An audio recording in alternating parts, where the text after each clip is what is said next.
Hello नमस्कार दोस्तों, क्या हाल है आप सबका। तो आइए आज बात करेंगे 24 और 25वें दिन घर के अंदर यानी कि बिग बॉस के अंदर क्या क्या कुछ हुआ जिसकी वजह से जो है ये एपिसोड काफ़ी इंटरेस्टिंग बना। देखिए आज शुरुआत करूंगा मैं सना के उस स्टेटमेंट से जहां पे सना ने खानजादी को ये बोला कि ये बंदा यानी कि अभिषेक फ्लर्ट तो तुम्हारे साथ कर रहा है लेकिन रो किसी और के साथ रहा है।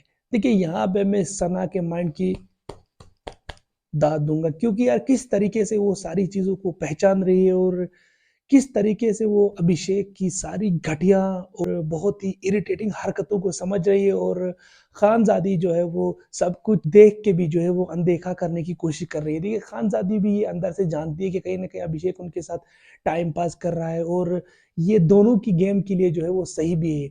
मुनव्वर ने जिस तरीके से खानजादी को यहाँ पे क्लियर कट समझा दिया कि भाई आगे जाने की कोशिश मत करना, अगर तुम इसे अपने और करीब आने दोगी, अगर ये तुम्हें टच भी कर रहा है या व्हाटएवर जो भी आप कर रहे हो तो ये बाहर जो है वो गलत जो है वो प्रोजेक्ट कर रहा है। तो वहां पे जो है खानजादी ये कह रही है कि मैं इसको अवॉइड कर रही हूँ, मैं इसको ये कर रही हूँ, मैं इसको वो कर रही हूँ, या खुद से वहां से आ रहा है, मैं तो बिल्कुल इसमें इंटरेस्टेड भी नहीं हूँ।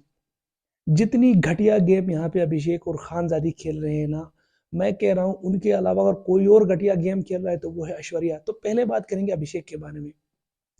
अभिषेक ने पूरी मेन की जो उनके एज के जितने भी लड़के हैं ना उनका नाम जो है ना वो पूरा मिट्टी में मिला दिया। बाहर जितने भी उसके एज के लड़के होंगे ना उनको लड़कियां देख के थू थू कर रही होंगी क्योंकि ये आदमी गेम में बने रहे कि नहीं इतना नीचे गिर चुका है, क्योंकि दिमाग इसका बिल्कुल भी नहीं चलता। मैंने आपको पहले ही कहा था दिमाग इसका गेम के अंदर बिल्कुल नहीं चल रहा है।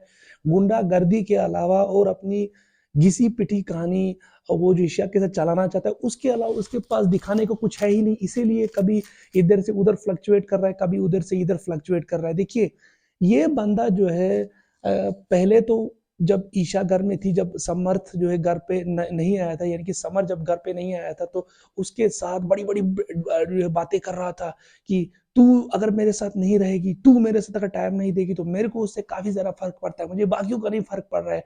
मतलब अपनी जो उनकी जो फ्लॉप लव स्टोरी थी उसको आगे बढ़ाने की कोशिश कर रहा था, उसका बड़ा खेरखा बन रहा था। ऐसा लग रहा था उसको जैसे कि वो उसके बारे में काफी ज्यादा सोच रहा है और उस पर अपना हक जताने की जो है वो कोशिश कर रहा था। लेकिन द मोमेंट वहां पे समर की एंट्री हुई तो वहीं पे उसकी औकात जीरो हो गई, यानी कि अभिषेक की औकात वहीं पे जीरो हो गई। और उस लड़की ने उसको खारो जलील, उस लड़की ने उसको पहले ही दिन स्टेज पे जिस तरीके से जलील किया था सलमान खान के सामने, तभी जाके उसको चुल्लू भर पानी में डूब मरना चाहिए था इस अभिषेक नाम के व्यक्ति को। लेकिन ये बंदा सुधरने का नाम ही नहीं ले रहा है क्योंकि इसे बेचारे को बेइज्जतियाँ खाने की अब आदत सी पड़ चुकी है। इतनी सारी बेइज्जतियाँ अगर किसी सुलझे हुए इंसान को अगर मेरे ख्याल से मिल जाएंगे ना तो वो जाके आप कहीं अपना मुंह काला करवा के समाज में अपना मुंह दिखाने के लायक ही नहीं रहेगा, क्योंकि एक सिर्फ रिस्पेक्ट नाम की कोई चीज भी होती है ना जो इस बंदे के अंदर है ही नहीं। बिल्कुल बेशरम और बिल्कुल लुक्का लफंगा टाइप का ये इंसान है। आई एम सॉरी टू से कि मुझे इस सारी हार्श लैंग्वेज इस्तेमाल करनी पड़ती है, लेकिन ये आदमी इतना गंदा दिखता है जब भी स्क्रीन पे आता है, जब भी ये वही अपनी गुंडागर्दी करता है, फ्लर्टिंग खानजादी के साथ करता है और रोता वो ईशा के लिए। तो यार बाहर क्या दिखेगा, बाहर आप कैसे प्रोजेक्ट हो रहे हैं। मेरे ख्याल से जब वीकेंड का वार होगा तो आप पे तो थू हो जाएगी, आप पे तो सलमान खान मेरे ख्याल से जूता मारेंगे, बोलेंगे यार तू कर क्या रहा है। मतलब इतनी बचकानी बातें कौन ही कर सकता है कि आप टाइम पास किसी और के साथ कर रहे हो, टच कर रहे हो, फ्लर्टिंग कर रहे हो, छेड़ रहे हो खानजादी के साथ, और दुखी आप हो रहे हो ईशा के लिए। वो ईशा जो आपको बिल्कुल फुटबॉल के से उधर लाते मार रही है, आप रो उसके लिए रहे हो। अरे शर्म कर अभिषेक, यार शर्म कर, यार शर्म कर, शर्म कर। और माँ सिवाय तुम्हें लड़ाई झगड़े फितने फसाद के अलावा और आता भी क्या है, आज भी क्या कर लिया, कोने में जाके दुम दबा के रो रहा था। किसके लिए, ईशा के लिए। वही ईशा जो डे वन से उन्हें गेम में अपने मोहरे की तरह अपनी अपनी अपनी कन्वीनियंस के हिसाब से रहता है। जिस तरीके से फुटबॉल के मैच में फुटबॉल हर कोई लात से इधर उधर भगाता रहता है, वही वाली हालत करी थी अभिषेक की ईशा ने डे वन से। सलमान खान ने भी इस बात को बताया था, लेकिन ये बेवकूफ आदमी समझने को तैयार ही नहीं, क्योंकि ये जानते हैं कि इनको कहीं ना कहीं ये बाहर से देख के आ गए, कहीं ना कहीं मैं कोई अगर अपनी लव स्टोरी का एंगल वहां पे क्रिएट करता हूं तो शायद ये मेरे लिए कोई प्लस पॉइंट जो है वो साबित हो सकता है। तो ऐसे में वो ये नौटंकी कर रहे हैं, कभी ईशा के साथ जो है वो कहानी को आगे बढ़ाना चाहते हैं, कहीं जो है वो खानजादी के साथ कहानी जो है वो आगे बढ़ाना चाहती है। लेकिन जिस तरीके से बाकी लोग इस बात को समझ चुके हैं, स्पेशली मुन्नवर और सरा ने जिस तरीके से खानजादी को समझा, तो मेरे ख्याल से कहीं ना कहीं गलत किया, क्योंकि उनको बिल्कुल समझाना नहीं था, समझाते इंसान को है, लेकिन जिसके दिमाग में भूसा और गोबर भरा हो, उन्हें समझाने की ज़रूरत नहीं है। इन्हें बिल्कुल आज़ाद छोड़ना चाहिए था। खानज़ादी को कोई काउंसलिंग की ज़रूरत है नहीं, क्योंकि वो हर बार बोलती है मैं इंडिपेंडेंट खेलती हूँ, इंडिपेंडेंट खेलती हूँ, और झूठ भी इतना बोलती है सना के सामने कह रही है कि मैं इग्नोर कर रही हूँ। 2 दिन या 2 घंटे अगर अभिषेक उनके पास नहीं आएगा, उनसे बात नहीं करेगा ना, उनका दिमाग बिल्कुल खराब होता है, क्योंकि वो खुद भी जानती है कि गेम उनकी कुछ भी नहीं है अभिषेक के अलावा। उन्हें कहीं वो रोमांटिक एंगल दिखाना है, तब जाके वो गेम में जो है वो दिख सकती है। तो ओवरऑल मैं अभिषेक का गेम देख के काफ़ी ज़्यादा, मतलब पहले से ही वो मुझे वो अच्छा नहीं लगता था, लेकिन बीच-बीच में मुझे लगा कि यार चलो अब ये ईशा का भूत उनके दिमाग से जो है वो उतर जाएगा समर आने के बाद, लेकिन उन्होंने अपना एक नया फर्जी एंगल जो है वो शुरू किया, तो अब और ज़रा वो इरिटेट होने लगे हैं, और ज़्यादा वो खराब दिखने लगे। तो हमें क्या करेंगे, वो अपना ही गेम जो है वो खराब कर रहे हैं, और पब्लिक के सामने अपनी इमेज को जो है वो डाउन कर रहे हैं, क्योंकि जब बाहर आएँगे तो बाहर अपनी वीडियोज़ को देखेंगे तो उन्हें खुद अपने आप को देख के जो है वो शर्म आएगी। अब आगे बात करेंगे हम ऐश्वर्या के बारे में। देखिए, ऐश्वर्या का अचानक से मेरे को समझ नहीं आ रहा है, क्या ऐसा दिमाग खराब हो चुका है कि छोटी-छोटी बातों को लेके इतना उनके अंदर वो चुड़ैलू वाला वो रवैया जो है नज़र आता है, कि बिल्कुल वो तैयार रहती है कि यार मेरे पास कब ऐसा मौका है यार, मैं मतलब लड़ाई, झगड़े, फितने, फसाद में उलझ जाऊँगी। और बेचारे नील, उनके जो हस्बैंड हैं, वो तो बिल्कुल एक म्यूट इंसान की तरह खामोश रहते हैं। फिर मजबूरी में उन्हें अपनी जो बीवी है उसका सपोर्ट पकड़ना पड़ता है।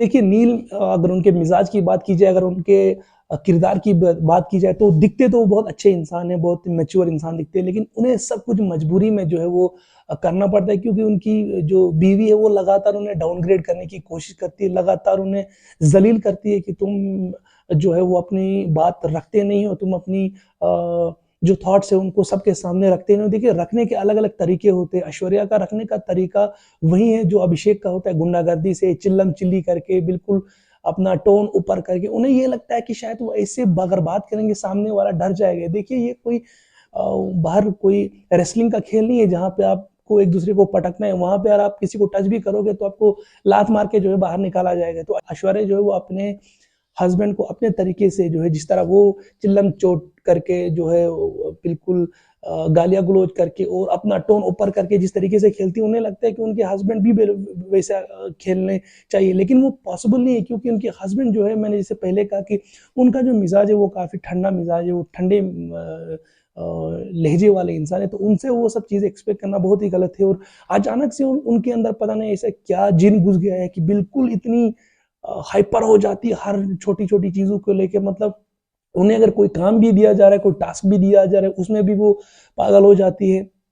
अभी आप देख लीजिए, पहले उन्होंने जो है झगड़ा किया अभिषेक के साथ, हालाँकि अभिषेक के साथ जब भी कोई झगड़ा करते हो तो उसमें 90% इश्यू अभिषेक का ही होता है, और वो भी बिना सोचे समझे ही जो है वो झगड़ों में उलझ जाते हैं। लेकिन उनका जो अक्सर अंकिता के साथ जो मसले मसाइल रहते हैं, वो काफ़ी यहाँ पे सोचने वाली बात है, क्योंकि वो अंदर से ही वो प्लान बना के जो है वो आ चुकी है कि मेरे को उस पे टूट पड़ना है, और जब भी कोई अंकिता से उनकी बातों से एग्री नहीं करता है, वो वहीं पे जो है वो पागल हो जाती है और फुस हो जाती है, और वहीं पे वो जो है एग्रेसिव नेचर करके बिल्कुल शेरू हो जाती है। लेकिन काफ़ी खराब दिखती है, काफ़ी इरिटेटिंग दिखती है, बहुत ही ज़्यादा बकवास दिखती है वो। अगर मैं तो ऊपर वाले से दुआ करता हूँ, भगवान से दुआ करता हूँ कि कोई भी इंसान को ज़िंदगी में ऐसी पत्नी ना मिले कि जिनका मिजाज इतना गया गुजरा हो, और जो इतनी हर बात पे हाइपर हो जाती है, और अपने हस्बैंड को हर बार नीचे दिखाने की कोशिश कर रही हो कि यार तुमको ऐसे करना चाहिए, यार तुमको वैसे करना चाहिए। यार उनके हस्बैंड उस टाइप के नहीं है, तो क्यों उस बेचारे को यार अपनी फजूल की आर्ग्यूमेंट में जो है वो उलझाती हो, और फिर वो मजबूर होकर अपनी बीवी को, उनको सपोर्ट जो है वो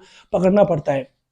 देखिए, यहाँ पे मैं दाद देता हूँ मुनव्वर और अपने विकी भाई की केमिस्ट्री के बारे में, क्योंकि बिग बॉस ने खुद भी कहा, जब मुनव्वर और विकी के बारे में बात थी, तो मुनव्वर ने कहा कि मैं यार विकी की बहुत ही ज़्यादा रिस्पेक्ट करता हूँ, क्योंकि बहुत ही मैच्योर इंसान है। मैं इस बात से खुद एग्री करता हूँ, मैंने डे वन से कहा था कि यार ये एक मैच्योर इंसान है, एक सुलझे हुए इंसान है, और कभी जो है वो उनको ज़्यादा गुस्सा कम ही आता है, जब भी आता है तो काफ़ी पोलाइटली, कोई मैच्योरिटी के साथ उसको हैंडल करते हैं। इसके बारे में पहले कहा कि डे वन से उनकी केमिस्ट्री मुनव्वर के साथ, हालांकि मुनव्वर को उन्होंने एक बार नॉमिनेट भी किया था, तो पीछे से जो है वो छुरा भी गोपा था, लेकिन मेरे ख्याल से फिर गेम में आगे जाने के लिए वहाँ पे घर में जितने लोग हैं उनको एक दूसरे के साथ जो है वो बॉन्ड रखनी ही पड़ती है, क्योंकि एक घर के अंदर बंधे हुए हैं, तो ऐसे में मुश्किल होता है कि पहले दिन से ही या फिर कुछ ही दिनों के अंदर या कुछ हफ्तों के अंदर आप एक दूसरे से जो है वो अलग नहीं हो पाते हो। तो ऐसे में उनकी जो दोस्ती है वो बरकरार है, और दोस्ती आगे बढ़ती रहती है, क्योंकि विकी जो है बहुत ही बेहतरीन खेलते हैं। देखिए गॉसिप वगैरह वो कम करते हैं, जो भी करते हैं माइंड से करते हैं, और सबसे अच्छी बात है कि अपना आपा जो है वो नहीं खोते हैं और बहुत मैच्योरिटी के साथ जो है वो सिचुएशन को यहाँ पे हैंडल करने की कोशिश करते हैं। और उनका बॉन्ड जो है मुनव्वर के साथ बहुत ही बेहतरीन है, और मुनव्वर भी उनकी काफ़ी ज़्यादा रिस्पेक्ट करते हैं। उन्होंने खुद बोला है कि मैं इनको अपने बड़े भाई की तरह जो है वो इज्जत करता हूँ। मेरे ख्याल से अच्छी बात है कि विक्की सारे लोगों को यहाँ पे रिस्पेक्ट देते हैं। बस एक चीज़ वो बहुत ही गलत करते हैं कि ईशा का वो अनड्यू सपोर्ट पकड़ते हैं, और ईशा हमेशा उनकी जो बीवी है उनको नीचा दिखाने की जो है कोशिश करती है। यहाँ पे दूसरी बात कल के एपिसोड से हमें जो दिख रही है वो है कि मुनव्वर और मनारा की दोस्ती फिर से एक बार जो है वो अपनी ट्रैक पे वापस आ रही है। और हमने देखा कि एपिसोड क्लोज होते हुए फिर से वो एक दूसरे को हग वगैरह भी करते हैं, और बिग बॉस यही कहते हैं कि बिग बॉस हमें अलग नहीं कीजिएगा। जैसे कि मैंने आपको पीछे वाले कुछ वीडियोस में कहा था कि मुनव्वर और मनारा की जो दोस्ती है वो बिल्कुल नेचुरल दिख रही है। आपने खुद देखा होगा कि किस तरीके से ये दोस्ती जो है वो पनप रही है। देखिए ऊपर वाले ने मुनव्वर को एक ऐसा तोहफा, एक ऐसा गिफ्ट दिया है, वो है उनके अंदर नज़ाकत। भगवान ने उनके अंदर एक ऐसा सलीका छोड़ा है, एक ऐसा उनके अंदर मिजाज छोड़ा है कि लोग उनसे अट्रैक्ट हो ही जाते हैं। लॉकअप में अंजलि अरोरा हो या शाइशा शिंदे हो, दोनों के दोनों किस तरीके से उसके साथ अट्रैक्ट हो गए, क्योंकि मुनव्वर की सिंपलिसिटी, मुनव्वर का उतना बैठना जो है वो लोगों को काफ़ी पसंद आ जाता है। मनारा के साथ भी वही हुआ, क्योंकि डे वन से वो पहले दो कंटेस्टेंट थे जो घर के अंदर आए, तो उनके अंदर मैंने पहले ही कहा था उनकी जो दोस्ती है वो काफ़ी आगे तक जाने वाली, और वहीं हो रहा है। और मेरे ख्याल से कहीं ना कहीं मनारा भी आगे तक जाएगी, फाइनल तक जो है वो पहुंच सकती है, क्योंकि इन दोनों की जो दोस्ती है वो बिल्कुल नेचुरल दिख रही है। कोई भी इसमें आर्टिफिशियल फ्लेवर दिख ही नहीं रहा है। दिख रहा है कि यार जो भी हो रहा है थ्रू नेचुरल प्रोसेस से हो रहा है, ह्यूमन इंस्टिंक्ट की वजह से हो रहा है, ह्यूमन जो अट्रैक्शन जो फीलिंग होती है उसकी वजह से हो रहा है। अभिषेक, ईशा और समर, या अभिषेक खानजादी की तरह कोई डुप्लीकेट, कोई आर्टिफिशियल, कोई स्क्रिप्टेड चीज जो है वो नहीं दिख रही। और कितनी गई गुजरी और घटिया उनका सब कुछ दिख रहा है। जैसे यार प्लान करके आए, जैसे या मेरे को ऐसा करना है, सब कुछ इतना गंदा गया गुजरा और इतना बेकार दिखता है। तो इसके मुकाबले में आप देखिए मनारा और मुनव्वर की जोड़ी कितनी प्यारी और माशाल्लाह कितनी अच्छी लग रही है, और ये जोड़ी जो है वो आगे जाने वाली है। अनुराग का भी गेम काफ़ी ज़्यादा अप हो गया है, बहुत ही बेहतरीन, और मुझे अच्छा भी लग रहा है कि अनुराग अब जो है वो खुल के गेम में सामने आ रहे हैं। उनकी एनर्जी लेवल भी काफ़ी ऊपर है। अब उन्होंने अपने कंफर्ट जोन को लाते मार मार के जो है अपने आप को गुब्बारे से, शेल से बाहर निकाला है, तो उनकी गेम के लिए बहुत ही बेहतरीन है। क्योंकि अनुराग, मैंने आपको पहले से कहा था कि उनके अंदर पोटेंशियल है, और अब कहीं ना कहीं वो पोटेंशियल, उनके अंदर जो टैलेंट वगैरह है वो दिखाने की कोशिश कर रहे हैं।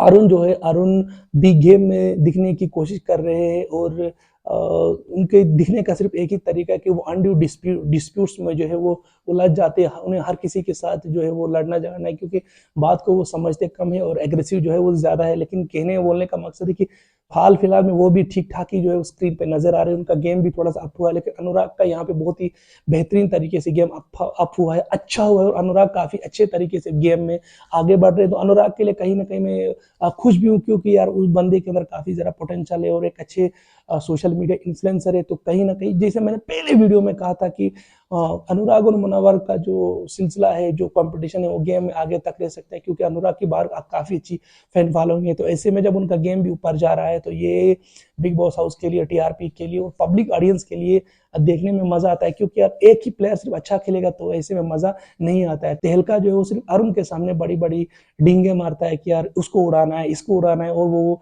रूम में बैठ के उसके साथ प्लानिंग करता है इसको उसको उड़ाने के चक्कर में। सामने जैसे मुनव्वर ने कहा था उनकी फटती है, वो फट्टू है, तो बिल्कुल अभी भी वही फट्टूगिरी उनकी जो है वो चल रही है। सामने जो है उनमें दम ही नहीं है किसी के साथ जो है वो फेस टू फेस मुकाबला करने का। तो उम्मीद करता हूँ कि आपको आज का वीडियो अच्छा लगे। वीडियो अच्छा लगे तो चैनल को लाइक शेयर और सब्सक्राइब जरूर करें। Take care.